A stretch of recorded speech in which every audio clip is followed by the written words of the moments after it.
ఆయన చేయి పట్టుకున్న వారు వాళ్ళు వేరుగా ఉంటారు. ఆయన మన చేయి పట్టుకున్న వారు వేరుగా ఉంటారు, మనమే ఆయన చేయి పట్టుకున్న వారు వేరుగా ఉంటారు. ఆ వేరేంటో, ఆ సమస్య ఏంటో నేను ఇప్పుడు మీకు చెప్తాను. అర్థమైందా?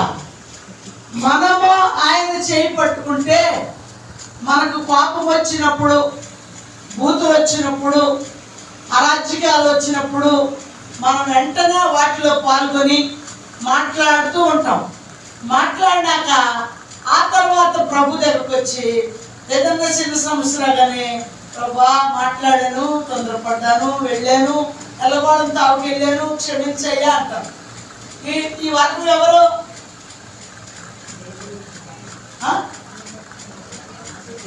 మనము ఆయన చేపట్టుకున్న వాళ్ళు ఇలాగ ఉంటారు. ఒక వర్గం ఇది. ఇప్పుడు మీరు ఏ వర్గం ఉండాలో తెలుసుకోవాలి. అర్థమైందా?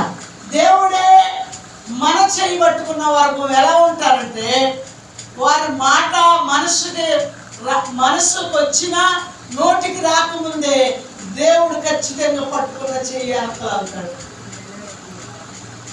యాక్సిడెంట్ అవ్వబాను ఒక మీకు ఆ రూపంలో తెలవట్లేదుగా, అందుకని రాబోతున్న బండి నన్ను గుర్తుపోతుంది అనుకో, ఆయన చెయ్యి ఏం చేస్తుంది, నన్ను పక్కకు లాగి తప్పిస్తుంది. అంతేనా?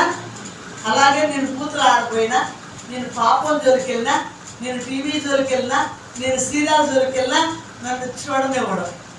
అర్థమైందా? దాని జోలికి వెళ్తే సస్తావు అంటాడు. ఎందుకు నువ్వు నా చేతిలో ఉన్నావు అంటాడు. అందుకని ఆయన చేతిలో ఉన్న పిల్లలు ఆయన కట్టడం నెరవేరుస్తారు.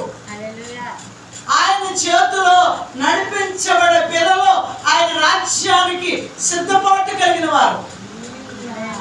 ఇప్పుడు మనమేం అడగాలి అంటే, మీకు ఒక పాయింట్ చెప్తున్నాను. మనమే పట్టుకున్నాము ఆయన చెయ్య. మీకు ఎంత అర్థం అవటానికి నేను ఎంత చెప్పినా మీ మనసులో వాక్యం లేకపోతే నేనేమి చేసేది కాదు. నేను నా వంతులో హెచ్చరిస్తున్నా. మీరు నిలబడకపోతే, మీరు పట్టుకోకపోతే, మీరు నడవకపోతే లెక్క నన్ను అడుగుతాడా? నేను చెప్తున్నా కదా వాక్యం అది. అందుకని ఇప్పుడు నన్ను పట్టుకున్నాడు దేవుడు. నన్ను అందులోకి అడుగు పెట్టనివాడు, అందులోకి చెయ్యి పెట్టనివాడు. ఒకవేళ నేను ఎట్లా అనబోతే అక్కడ పెట్టి కొడతాడు. అదే తండ్రి పిల్లోడిని తప్పు చేస్తే ఏం చేస్తాడు? గద్దిస్తాడు. అరే అక్కడికి వెళ్ళబోతు అంటాడు. మొదట వెళ్ళలేదనుకో మరొకసారి గద్దిస్తాడు. ఇంకా వెళ్ళలేదనుకో కొడతాడా లేదా? అలాగే దేవుని కుమారులమైన మనము, దేవుని కుమార్తెలమైన మనల్ని ఆయన పట్టుకుంటే వదులు పట్టుకోడు. అర్థమైందా? జారిపోయేటట్టు పట్టుకోడు. జారిపట్టు అంటే నీ చెయ్య నువ్వే ప్రభువును పట్టుకుంటే, తగాదు వచ్చినప్పుడు ఈ చెయ్య ఇడిచిపెట్టి నువ్వు ఇక్కడ ఉన్నావయ్యా, మళ్ళా వచ్చి నాకు ప్రార్థన చేస్తానని ఇందులోకి వెళ్తారు, తగాదులోకి వెళ్తారు, గొడవలోకి వెళ్తారు, బూతుల్లోకి వెళ్తారు. ఏది కావాలో దాని కాడికి వెళ్ళి వచ్చి తిని వచ్చినాక అయ్యా తప్పు అయిపోయింది క్షమించు అని మళ్ళీ ప్రార్థన చేస్తారు. వీళ్ళే దేవుడిని పట్టుకున్నారు కనుక ఆ పట్టు విడిచి వెళ్ళిపోతారు. మళ్ళా పాపములోకి వెళ్తారు, లోకములోకి వెళ్తారు, కాని పని చేస్తారు, కాని మాట పలుకుతారు. కాబట్టి నీ పట్టు వదులు పట్టు. ఇప్పుడు 2 విషయాలు చెప్తున్నా మీకు, 2 పక్కలు చెప్తున్నా. మీరు ఏ పక్కలో ఉన్నారో, ఏ గుంటలో ఉన్నారో, ఏ ఊబిలో ఉన్నారో పరీక్షించుకోవాలి. ఈరోజు వచ్చిన విశ్వాసులందరూ. అర్థమైందా? దేవుడే నిన్ను పట్టుకుంటే ప్రతిదీ సనగో వనగో నోరు తెరవు. ప్రతి మాటలో నీ ఇష్టం వచ్చిన మాటకు నోరేసి నీ ఇష్టంగా మాట్లాడు. ప్రతిదీ లెక్కే. ఒకవేళ మన ముందు అవివేకులు ఉండొచ్చు, అజ్ఞానులు ఉండొచ్చు, జ్ఞానం లేని వారు ఉండొచ్చు, ఒకవేళ అనారోగ్యంతో ఉండొచ్చు, నీకు టాలెంట్ అయిన స్థితిలో వారు లేనప్పుడు వారి మీద సనగటం, వారి మీద వనగొట్టడం, వారిని తిట్టడం, వారు లేకుండా మన మనస్సుని మన ఇష్టంగా చేసుకోవటం అది దేవుని చిత్తమో కాదు. నువ్వు ఒకవేళ రెడీగా ఉన్నాను అనుకుంటున్నావేమో కానీ నీ మనస్సు పాడైపోతుంది మాటకి. అవునా కదమ్మా? మీ అందరూ గమనించండి, నేను కాని మాట పలకట్లా మీ మీద. మీ మనస్సు పాడైపోతుందంటే ఇక్కడ ఆయన పట్టుకోవాలి నిన్ను, నువ్వే పట్టుకున్నావు. అందుకని మనస్సు దాకా వస్తుంది, నోటు దాకా వస్తుంది, నోటుతో పలుకుతున్నావు, కంటితో చూస్తున్నావు, చేతితో తింటున్నావు, ఏదైనా అంటించుకుంటున్నావు. అదేనా? తెలివి తక్కువ వాళ్ళు అంటించుకుంటేనంత ఒక మాట లోకంలో చేపలేదు. కాలుకి ఏమన్నా అంటిందనుకో వాళ్ళంతా ఒక్కసారి నేల గుడ్డేసి వెళ్ళిపోతారు. మనం అంటించుకున్నాం అనుకో కాలుకి ఏమంటుందో ఏదో చూస్తే ముక్కు కాలు వాసన చూస్తే ఎన్ని చోట్ల ఉంటుంది? 3 చోట్ల చేసుకునే దేవుళ్ళు. బాగా ప్రార్థన చేస్తున్నాం అన్న వాళ్ళే 3 చోట్ల చేసుకునేది. ఎక్కడన్నా నా ఎదరే ఏం పర్వాలేదు. మీ వార్తలు నేను ఈ ఊర్లో ఉంటలా నాకు తెలవదు. మీ వార్తలు మీ వీధిలో మీ ఇంటిలో ఎలా ఉన్నాయో పసికట్టండి. ఒక పాము తేల్చాలి, పక్క నుండి పసికట్టాలి. అవునా కదా? దాన్ని పట్టాలి, దాన్ని చంపాలి. అలాగే నీ జీవితంలో ఏ పాపము ఏలుబడి చేస్తుందో, ఏ అవినీతి ఏలుబడి చేస్తుందో, తొందరపాట, కొట్టుపాట, ఇంకా ఏదైనా దేవుని చిత్తము లేని పాపము ఎక్కడ ఏలుబడి చేస్తుందో దాన్ని నువ్వు పసిగట్టి ప్రభా నేను ఈ రోజు నుంచి నిన్ను చంపుతానయ్యా. అమ్మా ఈ రోజు నుంచి నాలోకి రానిన ప్రభా, ఈ రోజు నుంచి నేను దాన్ని ముట్టున ప్రభా, ఈ రోజు నుంచి అట్టి చూపు చూడను ప్రభా అని ఎప్పుడైతే ప్రత్యేకంగా ప్రార్థన పిల్లలు ప్రార్థన చేస్తారో వారి ప్రార్థన దేవుడు అంగీకరించును గాక, దేవుడు అంగీకరించును గాక. అలాంటి పశ్చాత్తాపం ఉండాలి. అమ్మా ఒకే కడుపులో నొప్పి 30 సార్లు వస్తానికి కారణం ఏంటి? దానికి కారణం ఉంటుంది. నువ్వు అంత చెప్పు, వెళ్ళేశారమ్మా తగ్గిందమ్మా, ఇంజక్షన్ చేశారమ్మా తగ్గిందమ్మా, హాస్పిటల్కి వెళ్ళామమ్మా తగ్గిందమ్మా కాదు. విశ్వాసి దాన్ని పసి కట్టాలి. అది ఎక్కడ పుట్టిందో, ఎందుకు వస్తుందో, నాతో ఎందుకు కలిసి నన్ను ఇబ్బంది పెడుతుందో, అయ్యా దాని సంగతి ఏంటి, దాని సంగతి ఏంటి? నువ్వు ఇంటికి వెళ్ళి కానించి మోకరిల్లి దాన్ని పసి కట్టి ప్రార్థన చేసినట్టయితే దేవుడు నీకు ఆ బలహీనత ఎక్కడి నుంచి వస్తుందో, ఆ వ్యాధి ఎక్కడి నుంచి వస్తుందో నీకు నీ చేతికి అప్పగించబోతున్నాడు. అప్పగిస్తాడా లేదా? నీ డబ్బులు హాస్పిటల్కి ఎందుకు పోతున్నావు? కారణం నీ డబ్బులకి ఆశీర్వాదం లేదేమో. అవునా? నీ డబ్బులకి కాపుదాలు లేదేమో, నీ డబ్బులకి సెక్యూరిటీ లేదేమో, నీ రాబడిలో దేవుని భాగం లేదేమో, దశమ భాగం దేవుని సొమ్మనందు వైపులో. నాకు కావాలి, నేను తినాలని కాదు, అస్సలు నేను వాటిని లెక్కేసేది. ప్రభు కృపను బట్టి, నాకు ఇచ్చిన అనుభవాన్ని బట్టి దేవుడు నన్ను ఎలాగైనా పోషిస్తాడు.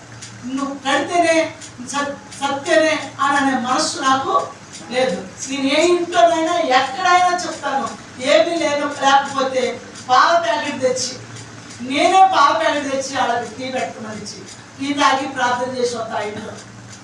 నిజం, నాకు నేర్పిన భక్తి అది. చంచులు అడుక్కునేవాళ్ళు, అప్పుడు నేనే డబ్బులు ఇచ్చి వాళ్ళకి ఏం కావాలో ఆ సదుపాయం చేసి ఆ ఇంట్లో ప్రార్థన పెట్టి వచ్చాను నేను. ఈ అనుభవమే ఉంది కానీ నాకు ఆ దగ్గర ఏళ్ళ దగ్గర డబ్బులు లాక్కునే స్థితి, సంపాదించుకునే స్థితి, దాచుకునే స్థితి నాకు లేనే లేదు. ఏదైనా మినిస్తే దేవుని పని కొరకు నా కొరకు వాడుకుంటా, ఛార్జీకి టిఫిన్కో దేనికో వాడతాను అంతే. అప్పులు కట్టి అంత డబ్బు ఒక దగ్గర ఎరా లేదు, ఉప్పని వెనకేసుకున్నంత డబ్బు వస్తుందా? రాదు. కానీ మీ క్రమము కావాలని నేను చెప్తున్నా. దశమ భాగము దేవుని సొమ్ము, అది ఎవరు వాడుకుంటున్నారో వారు దొంగలు అని ఉంది. ప్రార్థన దొంగతనం చేయం, ఎక్కడ చేయం. ఎందుకని చెయ్యం? ప్రభు వాక్యం వింటున్నాం కాబట్టి దొంగతనం మానేసాం. ఇంకా ఇంకా ఎన్నో పాపాలు మానేసి, వ్యభిచారం మానేస్తాం, పేకాట మానేస్తాం, జోదం మానేస్తాం, అన్ని మానేస్తాం. కానీ మన మనస్సులో ఏది చేయాలనిపిస్తే అది చేయడానికి ఇష్టపడతాం, అది మనుషులకు కనపడకుండా. ఇంకోటి నిర్లక్ష్యం. ప్రార్థన పిల్లలకి ఏముంటుంది? నిర్లక్ష్యం. ప్రార్థన పిల్లలు ఒకవేళ అని ఉంది మళ్ళీ బైబిల్లో, కొత్త స్వార్థలో, తిండి వలన, మత్తు వలన, ఐకిక విచారం వలన నీవు ప్రభువుకు దూరం అయిపోతున్నావేమో, ప్రభువుకు దగ్గరగా రాలేకపోతున్నావేమో అని పరీక్షించుకో అని ఉంది వాక్యంలో, మత్తయి సువార్తలో ఉంది ఈ మాట. మనలో మంచిగా తిండి దొరికితే ప్రార్థన చేసే టైము పోగొట్టుకుంటాం, ఒక్కోసారి మంచి ఆరాధన పోగొట్టుకుంటాం, మంచి కార్యక్రమాన్ని విడిచిపెడతాం. చుట్టాలు వస్తే ఖచ్చితంగా గుడి లేదు, ప్రార్థన లేదు. ఆ చుట్టాలు వస్తే వాళ్ళకు నీవు భక్తురాలు అయితే వాళ్ళకి ఇచ్చి కావాల్సినవి తెచ్చి వాళ్ళ ముందు పెట్టి, మీరు ఇవన్నీ నీకు అప్పగిస్తాను, మీరు చేసుకొని తినండి, ఖచ్చితంగా నేను ఆరాధనగా వస్తాను అని చెప్పాలి. ఒకటి అవకాశం ఉంటే ముందే చేసి వాళ్ళకి అప్పగించేసి తినమని రావాలి. ఎన్నో ఏర్పాట్లు ఉంటాయి. మనసు ఉండాలి, మొదట మనసు ఉండాలి, తప్పించుకుంటానికి మనసు ఉండాలి. ప్రార్థన పిల్లలు ఎలాంటి వాటిలో నిర్లక్ష్యంలో చిక్కుపడతారు, తిండిలో చిక్కుపడతారు, బంధువులతో చిక్కుపడతారు.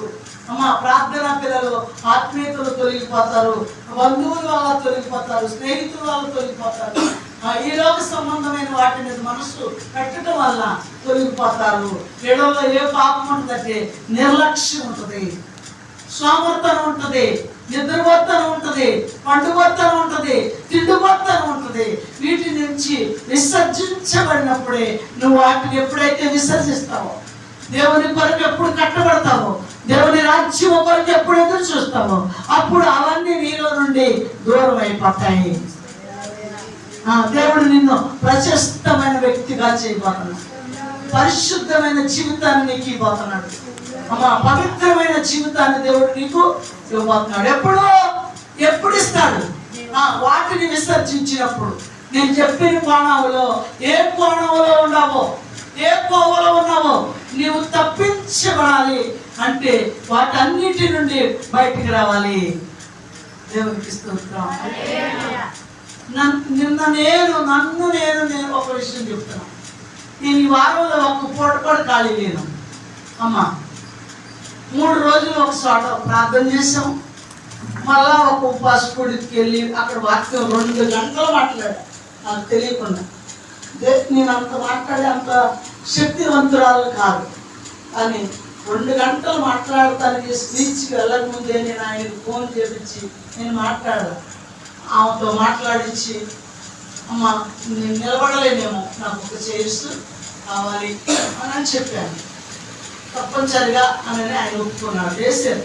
నేను వెళ్తే చైర్స్ చేసుకుండే అక్కడ. అయితే ఖచ్చితంగా నేను 1/2 గంట మాట్లాడుతూ ఉన్నానమ్మా.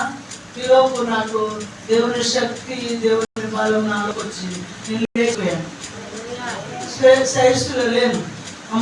లేచి 2 గంటలు మాట్లాడాను. మీకు అర్థమైందా? నొప్పులు తెలవలా, నడువు నొప్పులు, కాళ్ళు నొప్పులు, ఏడు నొప్పులు ఏమీ తెలియదా. అది దేవుడు వాడుకున్నాడు కాబట్టి తెలియదు. ఆ తర్వాత నన్ను నేను మయపరిచాను. మీకు తెలియటానికి. మరి నేను ఇంటికి వెళ్తే మళ్ళా మా కోడ లేదు, మా పిల్లలు లేరు, గుంటూరు వెళ్ళిపోయారు. మరి నాకు ఎవరు వండి పెడతారు? కంటి అబ్బాయి ఉన్నాడు, ఆయన ఉన్నాడు, నేనున్నా. నేను నిద్రలు కాసి శుక్రవారం ఉన్నాడు. మళ్ళా నేను వెంటనే శుక్రవారం ప్రార్థనలో పాల్గొని పగలు రాత్రి 2 గంటల వరకు నేను కన్ను ముయ్యా అలాగో ప్రార్థనలతో నడిపాను. మళ్ళా లేతే మంచి నీళ్ళు ఇచ్చేవారు లేరు. అప్పుడు నేను అంత పనుల్లో ఉండటం వల్ల నాకు కొంచెం ఒళ్ళు భారంగా ఉంది. ఈరోజు దేవుని పనికి రావటానికి రాలేనంతగా రాత్రి రాలేకపోయాను. రావటానికి ప్రయత్నంలో ఉన్నా, కానీ రాలేకపోయాను. నా శరీరం సహకరించలేదు. అయినా ఉదయాన లేచిపోయి మరలా ప్రయాణం చేయడానికి దేవుడిచ్చిన కృప ఇది, అంతేగాని నేను కాదు. మరి ఒకవేళ నిన్నంతా ఆ పనుల భారంలో ఉంటే నేను వేసే ఈ పని భారం నాలో తగ్గిందేమో, నన్ను క్షమించు. ఇంటి పనుల కోసం కూర్చున్నానయ్యా. నేను ప్రార్థన చేయలేదయ్యా క్షమించని నా మనసు ఆపాటుంది. బస్సులో నేను ఇప్పటి వరకు బస్సు ఎక్కడ ఎక్కుతుంది, ఎక్కడ దిగుతుంది, ఎప్పుడు ప్రయాణం చేస్తున్నారు వాళ్ళ కోసం నేను ప్రార్థన చేస్తూ వస్తాను. ట్రైన్ ఎక్కినా, బస్సు ఎక్కినా, బైకుల మీద, ఆటోల మీద, బస్సు మీద ప్రయాణం చేస్తూ ఉంటారు కదా, వాళ్ళని చూస్తూ నేను ప్రార్థన చేస్తూ స్తుతిస్తూ వస్తాను దిగే వరకు. అమ్మ అలాంటిది ఈరోజు అన్నీ మూసుకొని ఆ స్థుతి భారం లేదు, ఆత్మ భారం లేదు. అమ్మ ఒళ్ళంతా నొప్పులు కదా, అలాగ ఉండిపోయాను అంతే. యేసయ్యా నీ చిత్తం, నా భారం నీదేనయ్యా, నేనేం చేయలేకపోతున్నా అని బస్సు మాత్రం ఎక్కుతున్నా. నీ చిత్తం అనుకుంటా ఎక్కాను. యేసయ్య కదా ఇవన్నీ, మరి అంత భారం ఉన్నా నేను తప్పుకుంటాను అనే మనసు మనలోకి రాకూడదు. అమ్మా మీరు అందరూ అర్థమైందా? మీరు కూడా అంతే. ఇంటిలో ప్రార్థన ఉందా? మోకాళ్ళ ప్రార్థన ఉందా? కన్నీటి ప్రార్థన ఉందా? పశ్చాత్తాప ప్రార్థన ఉందా? రోదన ప్రార్థన ఉందా? ఆత్మశక్తితో నింపబడుతున్నావా? అందుకని నీ ప్రార్థన ప్రభుకి అంగీకారముగా ఉందా అని ఈరోజు నిన్ను అడుగుతున్నాడు దేవుడు. అమ్మా అర్థమైందా? తప్పుకోకుండా వాక్యంలోకి వెళ్తాం. మరలా ఇంకొక మాట చెప్తాను.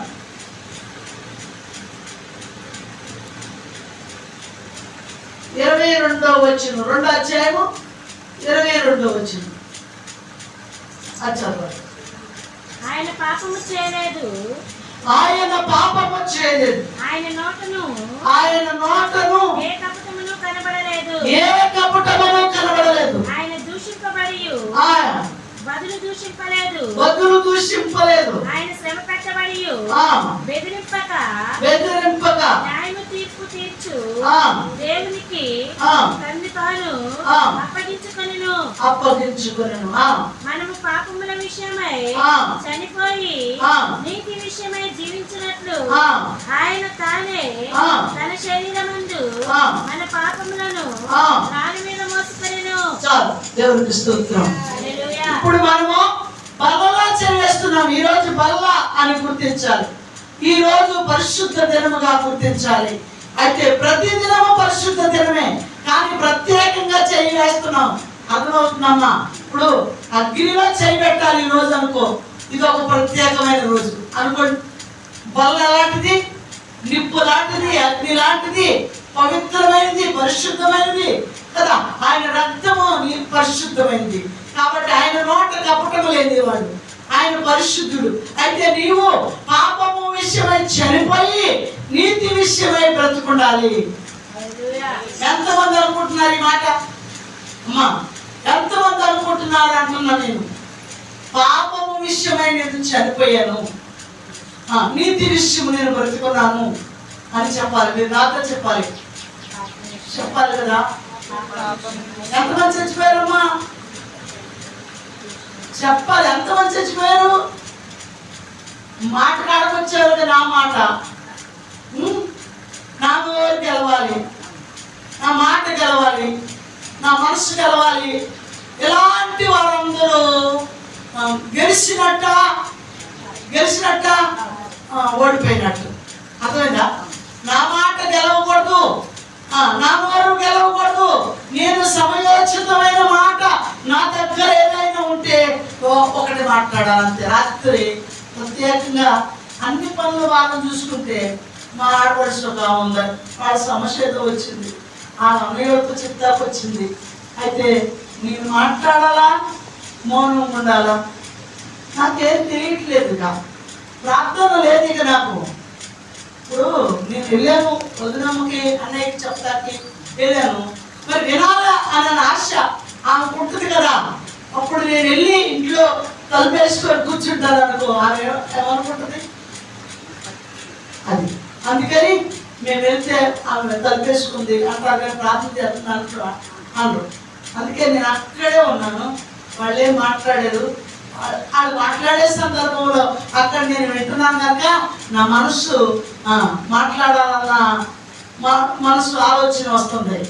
అయితే మాట్లాడితే ఎలా ఉంటుందో దేవుని చిత్తం, నేను మాట్లాడకపోతే ఎలా ఉంటుందో ఈ విషయంలో అని ఆ మనసులో మాత్రము ప్రభా నువ్వే దీన్ని సాధించి తెలిసి తెలియక ఏం మాట్లాడుతున్నాడో ఆమెం మాట్లాడుతుందో ఎటుపక్క మాట బరువు అవుతుందో కనుక నువ్వు న్యాయమైన త్రాసులు చూస్తావు కదా, అప్పుడు అప్పుడు తేలిపోతారు. జాగ్రత్తగా ఉండాలయ్యా నువ్వు అని. ఇది లోక విషయం కదా, నేను మాట్లాడటం సమంజసం కాదని మౌనంగా ఉన్నాను. అక్కడ ఉన్నానే కానీ చచ్చిపోయి ఉన్నాను. మీరేమంటారు? మీరందరూ ఏమంటారు?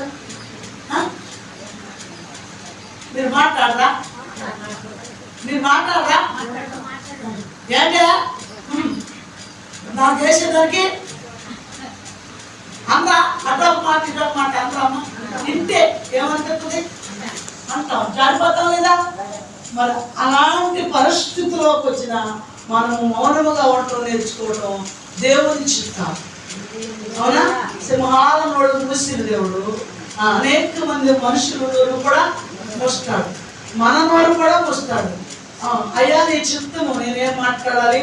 ఇది ఒక సమస్య నా ముందుకు వచ్చింది, నేను ఈరోజు ప్రార్థన కోల్పోయాను అని నా ముందు నాకుంది. వాళ్ళ సమస్యని నేను పరిష్కారం చేయొచ్చా అంటే, ఒకవేళ ప్రార్థనే లేకపోతే చేయొచ్చు, ఖచ్చితంగా కుడి భుజం కాసి నిలబడవచ్చు. అయితే అది మనం చేయడానికి అవకాశం లేదు. అవకాశం ప్రార్థనలు కాదు, వీళ్ళు ప్రార్థనలు కాదు, ఆత్మీయత లేనివాళ్ళు, అనుబంధం లేనివాళ్ళు, దైవజనులు చెప్తున్నారు అని భయభక్తులు కలిగిన వాళ్ళు కాదు. అందులోకి ముళ్ళ కంపలోకి నేను నోరేయటం వ్యర్థం అని, ప్రభా వాళ్ళకి నువ్వు తోడుగా ఉండు, వాళ్ళని మార్చు, వాళ్ళని వెళ్ళి నువ్వే మార్చని ప్రార్థన చేస్తాను. నీ దగ్గర వాళ్ళతో నేను మాట్లాడకుండా మౌనంగా ఉంటా వాళ్ళ మధ్యలో అనుకున్నాను. అలా ఉండిపోయారు. ఏమంటారు మీరు? అందుకని మీరు ఆ సమస్య మీ ముందుకి, మీ ఇంటికి, మీ ప్రక్కకు వస్తే మీరు వాటిని ఏం చేయరా? చేస్తారా లేదా? ఖచ్చితంగా అందులోకి వెళ్ళిపోతారు. అందులోకి వెళ్ళి వాటిలో మునిగి తేలి అప్పుడు కడుపుకుంటా వేసే జరుగుతారు. అప్పుడు దేవుని యొక్క కృప మనకు తోడు ఉంటుందమ్మా. మరి ఏం చేయాలి? అప్పుడు నిన్ను నీవే ఆయన చేయబట్టుకున్నావు కనుక అన్నింటి ఏం చేస్తావు, అన్నింటిలోకి వెళ్తావు, అన్ని తావులు నీయే, అన్ని మాట్లాడేది నువ్వే. కాబట్టి నువ్వు ఆ పట్టు వదిలేస్తున్నావు, పట్టుకుంటున్నావు యేసయ్యని, కానీ పట్టు వదిలేస్తున్నావు, పట్టుకొని వదిలేస్తున్నావు. యేసయ్యే నిన్ను పట్టుకుంటే నువ్వు వదిలించుకోలేవు. అయ్యా నానా డాడీ, ఇదిగో రోడ్డు మీద ఖచ్చితంగా ఆ మెరిసేది పిల్ల కనబడుతుంది డాడీ, అది నాకు బాగుంటుంది, నేను తెచ్చుకుంటా అంటే ఏం చేస్తాడు తండ్రి? రిక్షాలు వస్తున్నాయిరా, ఆటోలు వస్తున్నాయి, ఆ పక్కకి వెళ్ళి అది అందుకొని తెచ్చుకునే లోపు ఏదో ఒకటి వచ్చి కొట్టేస్తుంది. వెళ్ళకో, ఖచ్చితంగా పట్టుకుంటాడు దేవుడు. పట్టుకోడా? తండ్రి చేతిలో ఉన్నావా? ఈరోజు ప్రశ్న వేసుకోండి. నువ్వు దేవుని చేతిలో ఉంటే నీ నోరు నీ ఇష్టంగా మాట్లాడదు, నువ్వు అన్ని తావులకి వెళ్ళవు, అన్ని నాయాన్ని మూసేసుకో. అర్థమైందా? అన్నిటిలో మునిగి తేలవు. దేవుడే పట్టుకుంటే నిన్ను పట్టుకొని పక్కకు వెళ్తాడు, నిన్ను పట్టుకొని సమస్యలు తప్పిస్తాడు, పట్టుకొని బొరలోకి వెళ్ళకుండా చేస్తాడు, మళ్ళీ పట్టుకొని చేస్తాడు. ఆయన బిడ్డని ఆయన కాపాడుకుంటాడమ్మా. రిక్షా కిందకి వెళ్తాం, ఆటో కిందకి వెళ్తాం, ఇష్టం అమ్మా తెలుగు ఎలా? అక్కడ అపాయం ఉంది, ముళ్ళకంప ఉంది. ముళ్ళకంపంలోకి వెళ్ళి 10 రూపాయలు నేను తీసుకుంటే ముళ్ళే కాదురా, రోడ్డు ఇది, రవాణా తిరుగుతారు. 10 రూపాయలు మనకు అక్కర్లేదు, రా అని లాక్కొస్తాడా లేదు? నాన్న ఏం చేస్తాడు? బిడ్డను రక్షిస్తాడా లేదా? రక్షిస్తాడు. నీ చెయ్య ఆయన చేతిలో ఉందా లేదా పరీక్షించుకో. నీవే పట్టుకొని వదిలేస్తున్నావా? పరీక్షించుకో. నీవు పట్టుకుంటే వదిలి పట్టు, దేవుడు పట్టుకుంటే ఆయన విడిచిపెట్టని పట్టు. అర్థమైందమ్మా? దేవుడు నిన్ను పట్టుకున్నాడా? నీవు దేవుడిని పట్టుకున్నావా? ఇది భక్తి జీవితంలోకి రావాలి. ఈ భక్తి జీవితంలో నీ టాలెంట్, నీ ప్రార్థన జీవితం ఎక్కడ ఉన్నావు, ఎక్కడ వరకు ఎదిగావు, అర్థమైందా? గమనించాలి. ఇంకొక మాట చెప్తాను.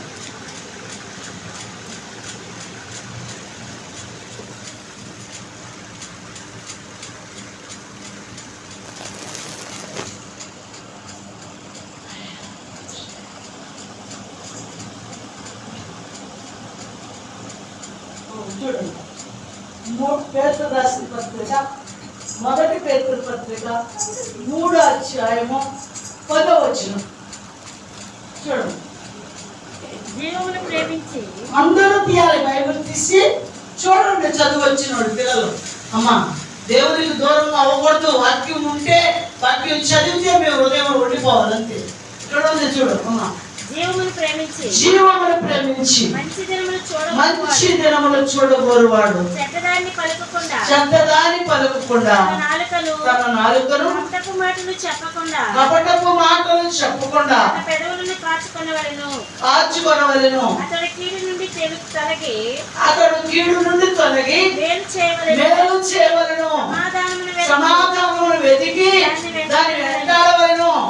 ప్రభు కన్నులు నీతిమంతుల మీదను ఆయన చెవులు వారి ప్రార్థనల వైపును ఉన్నవే గాని ప్రభు ముఖము కీడు చేయవారికి విరోధముగా ఉంది. దేవునికి స్తోత్రం.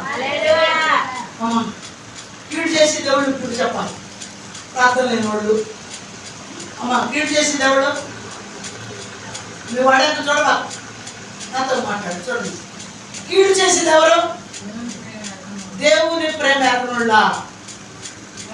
దేవుని ప్రేమ తెలుసు, బైబుల్ తెలుసు, వాక్యం తెలుసు. గుడికి వెళ్తాము, బాప్తీసాలు తీసుకుంటాము. మన కోసమే వాక్యం చెప్పేది, బైబిల్ కాదు. మీరు ఎప్పుడైనా వాక్యం మనకు కాదులే వాళ్ళకి అనుకుంటారా, ఖచ్చితంగా మురుగుంట్లో పడతారు. మనకు కాదు, బయట వాళ్ళకలే, ఆ పాపం చేసే వాళ్ళకలే అనుకుంటే మనం మురికి గుంటలో ఉండట్టే, చీకట్లో ఉండట్టే. అమ్మా మనం చీకట్లో ఉండి వెతకలేకపోతున్నామని అర్థమైందమ్మా. ఈయన అంటున్నాడు, జీవమును ప్రేమించి మంచి దినములు చూడగోరువాడు చెడ్డదాన్ని పలకుండా తన నాలుకను కపటపు మాటలు చెప్పకుండా తన పెదవులను కాసుకొనవలను. నేను కాసుకోవాల్సి వచ్చింది. రాత్రి అంతా ఏం చేయాల్సి వచ్చింది? కాసుకోవాల్సి వచ్చింది. ఎన్ని 2-3 గంటలైనా పైనే నా నోటికి చెప్పుకొని పెట్టుకో బాబు, నా మనసుకి నీ ఆత్మశక్తి ధరించేయ్యా, మై మరియు అయ్యా. ఆ మాటలు నా ఉదయంలోకి వెళ్ళి తెచ్చుకుంటున్నాను అని ప్రభుని లోపల దేవుడి దగ్గర అనుకుంటూ ఉన్నాను. మనిషిగా వాళ్ళ మధ్యలో ఉండాలి కాబట్టి చచ్చిపోయే నాకు లేదు. అర్థమైందా? మీరు కూడా ఎలా ఉండాలి? జీవమును ప్రేమించేవారు. జీవం ఉంది, జీవరాజ్యం ఉంది. మీకు అక్కర్లేదా? కావాలా? ఇక్కడున్న పిల్లలందరూ చెప్పండి, కావాలా లేదా? కావాలంటే మీ చెయ్యొద్దండి చెప్తా. నేను ఒక మాట మంత్రం పెట్టాను. కావాలా? వీళ్ళు ఎక్కట్లే, వీళ్ళు వేసరికి రాజులా? యశ్వాదు గారు ఒక రాజు, రాజారావు గారు ఒక రాజు, అక్కయ్య గారు ఒక రాజు, అబ్బాయి రాజు. వీళ్ళు రాజులు కాదు. వీళ్ళు కూడా దేవుడి దగ్గర సాగిలు పడాల్సిందే. వీళ్ళు కూడా ఏం చేయాలి?